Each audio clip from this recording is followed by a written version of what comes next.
Now, if you ever breathe a word about it,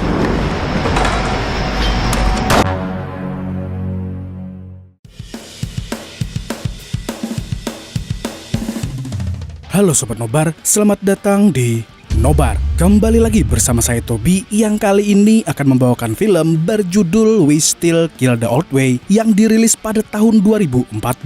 Mengisahkan tentang pembalasan dendam brutal seseorang yang dulunya sangat ditakuti, disegani, bahkan dihormati oleh semua orang. Siapakah dia sebenarnya? Yang pastinya film ini akan cukup brutal, seru, dan beradrenalin. So, tanpa berlama-lama lagi, siapkan mata, telinga, dan anu-anuan kalian semua. Mari kita nobar dan inilah We Still Kill the Old Way.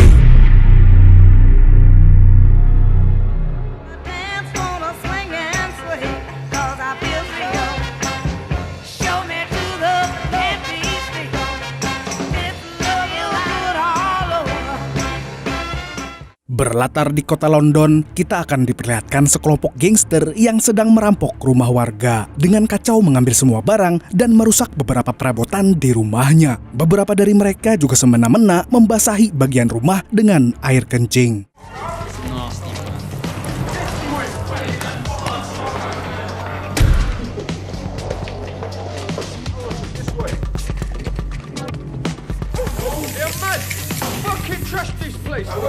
What the f*** it got to do with you, what?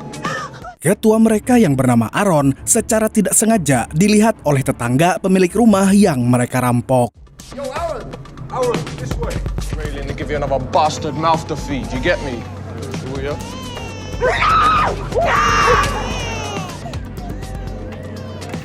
Gangster yang dipimpin oleh Aaron sudah terkenal menjadi biang masalah hampir di seluruh wilayah kota London. Tapi tidak ada yang berani melawan gengnya karena mereka selalu menghabisi orang yang tidak setuju dengan apa yang mereka lakukan.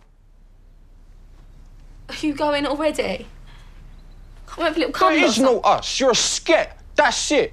You don't get it, do you? Just trying to get you into bed, Lauren. Which Get was out!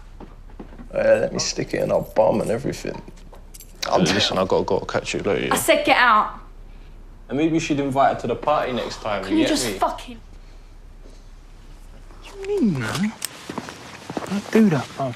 Sehabis melakukan perampokan, Aaron pergi ke tempat pacarnya yang bernama Lauren untuk memotret keadaan Lauren yang baru saja bangun agar ia bisa pamer kepada teman-teman gangsternya.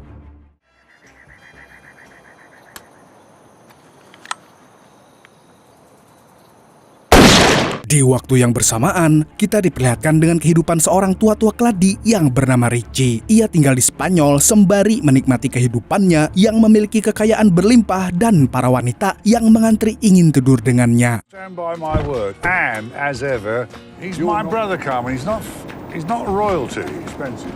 Very, very expensive. I know how important He's Charlie sober is. enough to get on the plane. Carmen, he's not a complete. I thought you was buying me dinner anyway. Trouser anecdote. Mr. Archer. Hey, Richie, darling, how are you? It's good to hear from you. Everything's changed now. There's no longer apartments and fucking up. Saat ia sedang berkencan dengan seorang wanita, Richie menghubungi kakaknya yang bernama Charlie hanya untuk sekedar pamer. Di London, Charlie sedang bercerita dengan teman-teman sebayanya yang ternyata di antara mereka ada yang menyukai Richie pada saat ia masih muda. Ia adalah seorang tante yang bernama Lizzie. Mendengar hal itu, Charlie memberikan nomor Richie kepada Lizzie.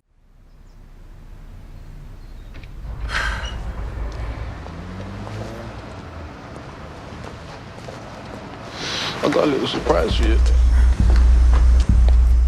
Namun naasnya, ternyata foto yang diambil Aaron pada saat Lauren baru saja bangun tidur dipakai untuk menjual Lauren kepada teman gangsternya untuk di net note. Pull a Scott down on that. Salah satu teman gangsternya yang bernama Dean masih agak ragu untuk berbuat hal keji seperti itu. Dan tiba-tiba...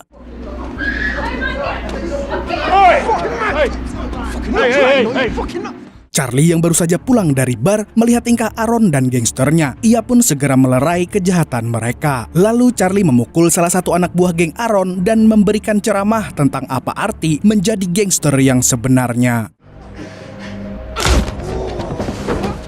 No, you f***ed up. 1-to-1, you ponce! Alih-alih mendengarkan Charlie, Aaron malah menyuruh anak buahnya untuk mengeroyok Charlie. Like a rat pissing. Salah satu dari mereka juga mempermalukan Charlie dengan cara merekam dan meludahinya saat ia dipukul. Enjoy it. Give me a bit of a tickle. Charlie pun tetap berdiri melawan mereka satu persatu layaknya seorang pria sejati. Lauren kemudian menggunakan kesempatan itu untuk kabur. Come on, you and me. Don't work like that anymore, old man. Shut the fuck up! Shut the fuck up! Get what's up now, you cunt! Sampai akhirnya Charlie pun mati akibat pendarahan. Lizzie yang tidak sengaja pulang melewati jalan yang sama berpapasan dengan Aaron dan gangsternya yang keluar dari suatu gang. Lizzie kemudian mendapati Charlie yang sudah tidak bernyawa. Ia pun melaporkan apa yang ia lihat kepada polisi. Well, how did everyone know him? You don't know, Charlie? I dropped the detective. Beberapa waktu kemudian, Lizzie sudah berada di ruang interogasi polisi sebagai saksi kejadian. Saat itu ia sangat kaget karena mengetahui bahwa salah satu dari polisi itu tidak tahu identitas Charlie yang sebenarnya. Kemudian polisi memberitahu bahwa mereka tidak bisa memenjarakan Aaron beserta gengnya karena Lizzie tidak punya satupun bukti bahwa mereka adalah pelaku dari kematian Charlie.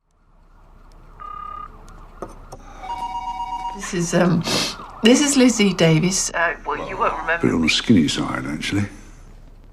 Tidak puas dengan apa yang barusan polisi lakukan, Lizzie menghubungi Richie memakai nomor yang diberikan Charlie. Meskipun berat, Lizzie memberitahu Richie bahwa kakaknya telah tewas karena ulah sekelompok gangster.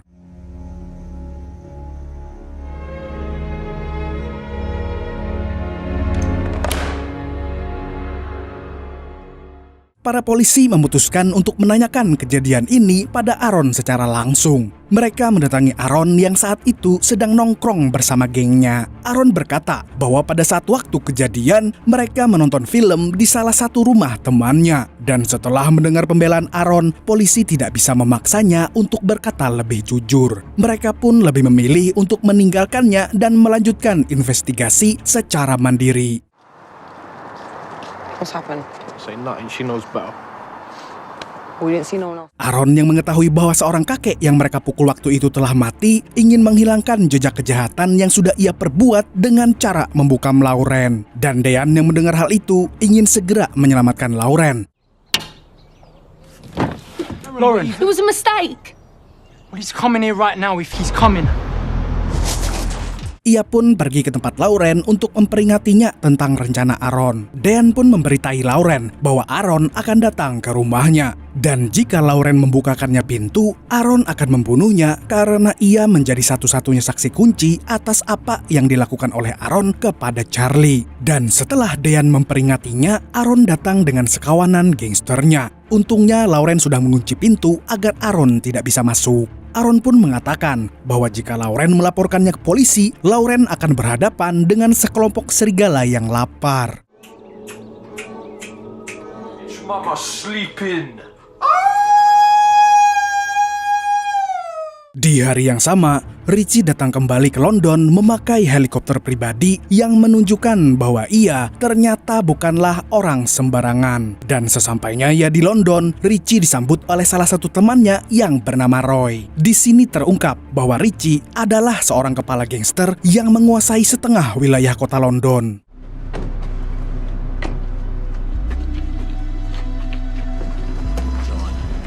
Have more conviction about what you My say. son, want to talk to the organ grinder. Hey? As I say, it's good to know that you're doing something to find out who... Tanpa menunggu lama, Richie dan Roy datang untuk melihat TKP pembunuhan Charlie. Tidak peduli dengan polisi yang menjaga TKP itu, Richie dengan santai datang untuk menanyakan siapa pelaku pembunuhan kakaknya. Di sana Richie juga bertemu dengan Inspektur Taylor yang ternyata sudah mengetahui reputasi dan identitas Richie sebagai kepala gangster. Inspektur Taylor mengingatkan Richie agar tidak mengganggu proses penyelidikan polisi. Ia pun tidak segan-segan untuk menangkapnya, sekalipun ia mengetahui bahwa Richie adalah orang yang jauh lebih berbahaya daripada gangster manapun. Richie melanjutkan langkah keduanya, yaitu menemui Lizzie sebagai saksi langsung pembunuhan Charlie. Lizzie yang mengintip kedatangan Richie berdandan agar lebih menjadi aduhai cetar membadai. Karena seperti yang kita tahu, Lizzie adalah tante-tante yang menyukai Charlie sedari dia muda. Lizzie memberitahu Richie tentang identitas geng Aaron yang muncul semenjak Richie pindah ke Spanyol. Tidak seperti geng Richie, geng Aaron membuat onar seenaknya, membuat orang-orang yang tinggal di wilayah itu merasa tidak aman. Berbeda dengan apa yang dilakukan oleh geng Richie dulu, yang mana dulunya Richie dan gengnya memberantas kejahatan demi melindungi masyarakat yang tinggal di wilayah kekuasaannya.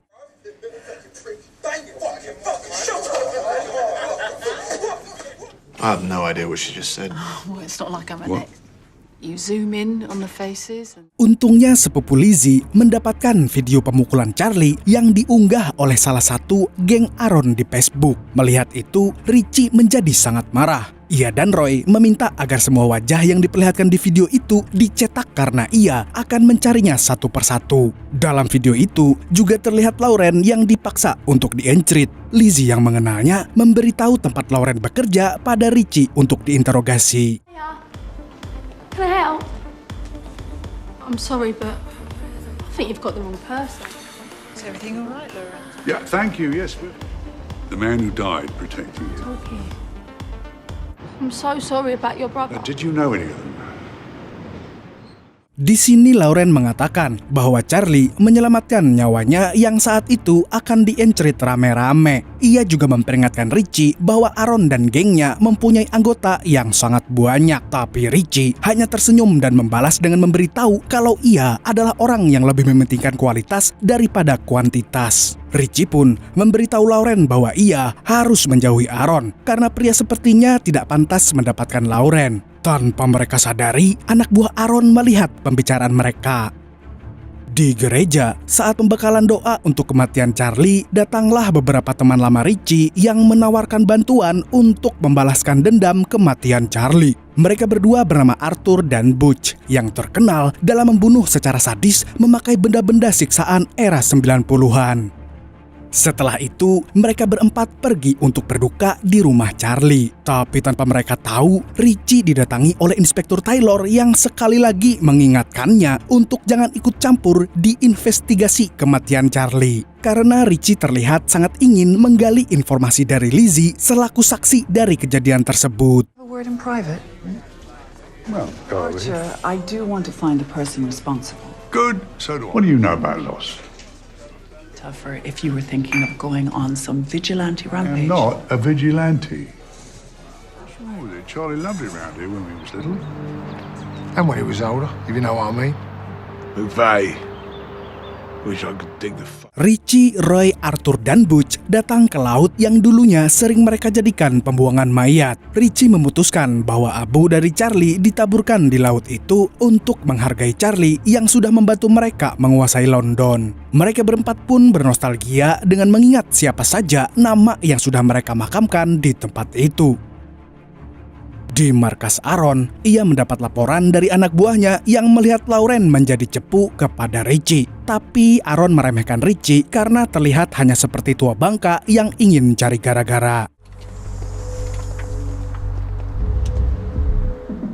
Di kediaman Lizzie, geng Aaron datang untuk menerornya dengan cara berjalan memakai topeng di sekeliling rumahnya. Menyadari hal itu, Lizzie pun menjadi sangat takut. Ia pun kemudian melaporkan apa yang ia lihat kepada geng Richie yang saat itu berada di rumahnya. Mengetahui bahwa orang-orang yang tinggal di wilayahnya merasa tidak aman, Richie pun memutuskan untuk segera bergerak.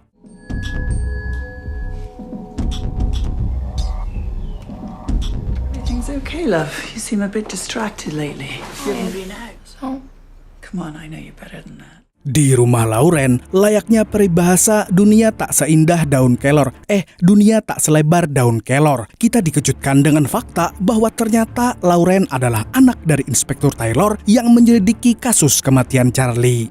Inspektur Taylor sama sekali tidak mengetahui bahwa anak kandungnya akan diencrit oleh seantero gangster jika saja Charlie tidak menyelamatkannya.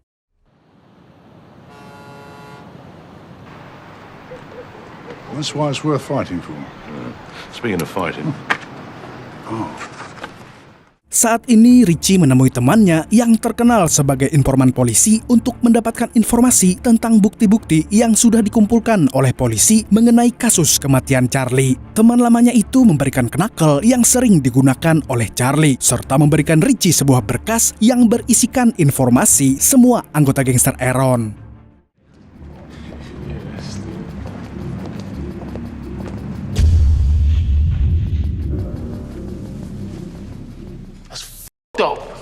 Understand? Find Aaron. Richie memulai interogasinya untuk mencari tahu identitas Aaron dari sudut pandang anak buahnya. Ia ingin melihat seberapa loyal anak buah Aaron melindungi informasi gengnya. Tentu saja kedua bocah yang mereka tangkap masih memandang rendah Richie dan gengnya. Mereka bahkan sempat meludah saat Richie mengajak mereka bicara baik-baik. And he's good at it. He was one of the best, actually. But he'll learn soon enough. The history lesson. Cut me loose and I'll let you live. Us? Short for the butcher. Sebaliknya, tanpa merasa tersinggung, geng Richie malah tertawa melihat tingkah bocah kemarin yang sok-sokan kuat di hadapan para veteran. Sampai akhirnya, mereka mulai merasa panik dan takut saat melihat Arthur mengeluarkan bermacam-macam benda lama khas 90-an yang akan dipakai untuk menyiksa mereka. Used to take an age and all. The old way.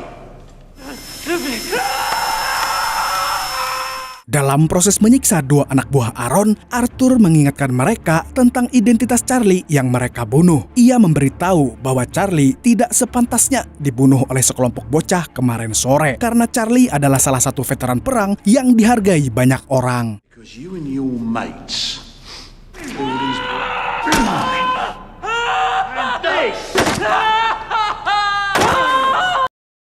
to that chair. Melihat teman yang sudah tersiksa sampai akhirnya tewas, salah satu anak buah Aaron memutuskan untuk memberitahu informasi tentang gengnya, asalkan ia dilepaskan agar bisa bebas. Never breathe a word about this to anyone, or I even get made up. I mean, it's not fair. Untungnya Richie bukanlah bocah kemarin sore yang baru mengenal senjata api. Refleksnya lebih cepat daripada orang lain. Richie pun langsung menembakkan shotgun yang ia pegang ke kepala bocah itu. Beberapa saat kemudian, Richie duduk bersama Lizzie untuk berbicara mengenai langkah apa yang akan ia lakukan berikutnya. Tapi Lizzie yang sudah tidak kuasa menahan keluar asmara yang ia pendam semenjak ia mengenal Richie, kemudian menanyakan kegiatan apa yang akan dilakukan Richie nanti malam. Richie yang mengetahui gelagat Lizzie yang menyukainya, mengajak Lizzie untuk makan malam bersama. Kemudian Richie mengunjungi Lauren lagi untuk bertanya padanya secara langsung mengenai berkas-berkas yang ia punya. Ia menunjukkan berkas itu agar Lauren bisa memberitahu tempat mereka tinggal. Can't. They threaten me. The sooner you find the exit, not going to stop you now. They're going to keep turning those thumbscrews. Mengetahui bahwa Richie sebenarnya adalah orang yang baik, Lauren pun dengan senang hati membantunya. Ia memberitahu beberapa tempat tinggal geng Aaron, tapi tiba-tiba I was just looking for a dress. Thank you very much. Setelah mengetahui informasi tempat tinggal mereka dari Lauren, Richie dan kawan-kawannya menyusun rencana untuk memancing anak buah Aaron untuk keluar. Give me your wallet now, you won't. Who you calling? Me too.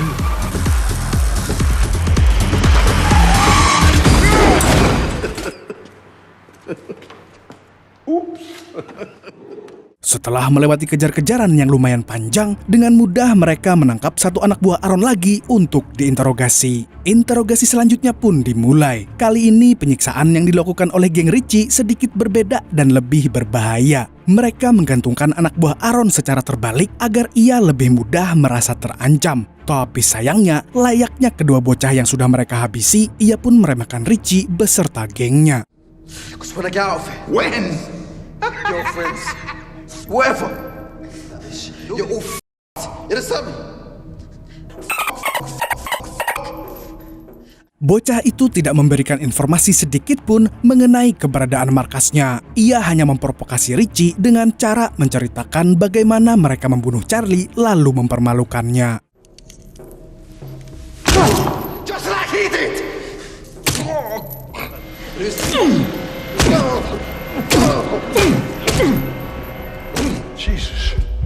this used to be easier.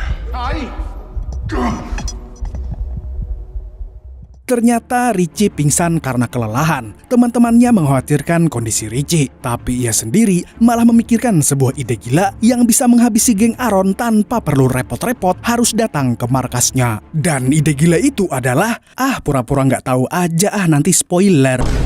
Ternyata Lauren memutuskan untuk menjadi cepu dan melaporkan bahwa Richie lah yang telah membantai anak buahnya. Dan sekarang si tua bangka itu sedang tepar di rumah sakit. Aaron yang pelontong pun tidak mau percaya. Mana bisa mbak-mbak tua membantai gangster muda tampan dan berbahaya seperti mereka. Namun setelah diyakinkan lagi oleh Lauren yang mengatakan dia sangat cinta pada Aaron, dan Aaron yang termotivasi untuk balas dendam, akhirnya Aaron pun membawa semua anak buahnya untuk menyerbu Richie.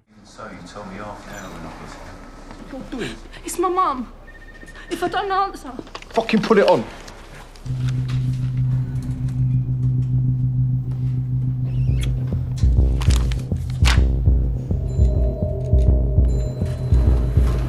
You're a leader or a sheep?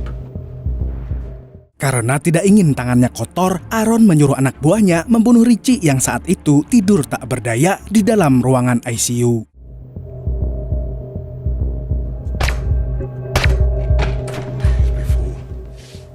Trust me, the fucking question.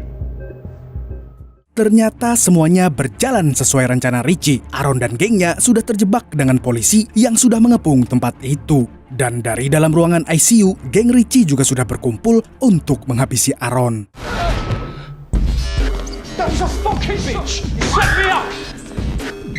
Mendengar suara tembakan shotgun, Aaron menjadi panik dan menampar Lauren karena berani menjebaknya.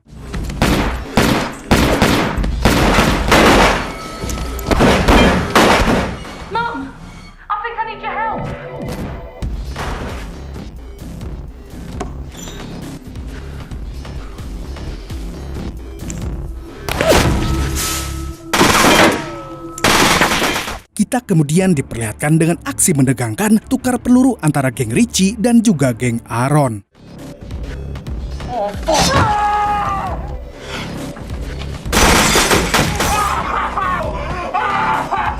Still hear an occasional gunfire.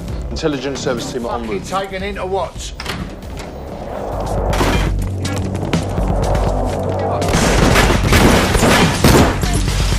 I'm sorry if you fall. Don't worry, I get it.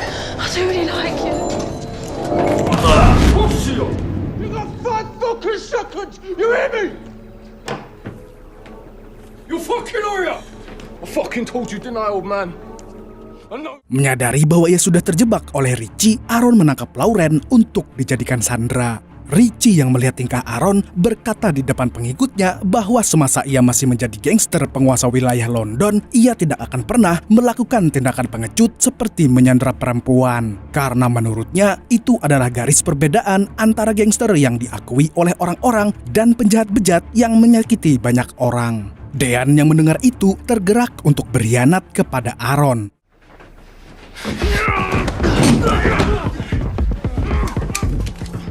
Dan melihat kesempatan yang terbuka lebar, Richie kemudian menghajar Aaron. This one's for me. Mengetahui bahwa Richie terdistraksi, Aaron dengan cepat mengambil senjata untuk menembaki Richie. Sayangnya, pistol yang ia ambil tidak memiliki peluru. Dan tiba-tiba...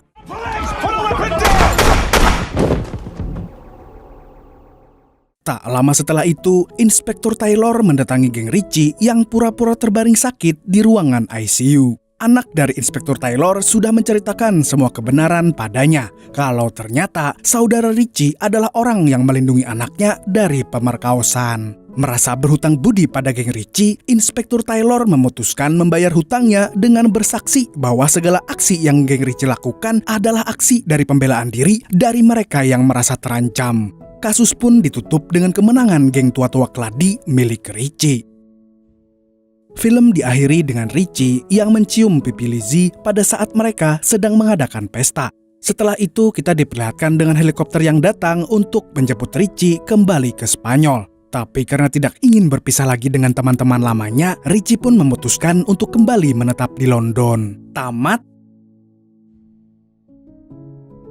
Film ini mengajarkan pada kita bahwa sekalipun ada orang tua yang terlihat sangat damai, bukan berarti ia hanyalah orang tua biasa yang tidak bisa berbuat apa-apa. Siapa tahu mereka adalah bagian dari geng Richie. Jadi kita sebagai anak muda, hargailah orang-orang tua di sekitarmu dan jangan pernah meremehkan mereka. Segitu dulu untuk kali ini. Saya Tobi mewakili orang-orang yang setiap hari masih merasa beban, mengucapkan semoga segera mendapatkan pekerjaan. Sampai jumpa di video selanjutnya dan kamsya. Assalamualaikum warahmatullahi wabarakatuh. Nah, kali ini yang request jedak-jeduk, saya akan merepotkan editor saya.